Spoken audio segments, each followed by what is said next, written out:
রক্কাটা জামাত শিবির তার স্বরূপে ফিরেছে বলে মন্তব্য করেছেন প্রবাসী কল্যাণ ও বৈদেশিক কর্মসংস্থান প্রতিমন্ত্রী এবং গণ অধিকার পরিষদের সভাপতি নুরুল হক নূর। শনিবার রাতে নিজের ফেসবুক পোস্টে তিনি এ মন্তব্য করেন।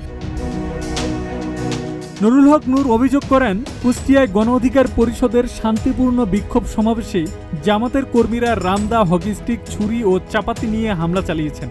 এতে কুষ্টিয়া জেলা গণ অধিকার পরিষদের সাধারণ সম্পাদক আব্দুল খালেক, ছাত্র অধিকার পরিষদের কুষ্টিয়া সরকারি কলেজ শাখার সভাপতি সোহান আহমেদ সহ অর্ধশতাধিক নেতাকর্মী গুরুতর আহত হয়েছেন বলে জানান তিনি বলেন, রক্কাটার জামাত শিবির তার স্বরূপে ফিরেছে।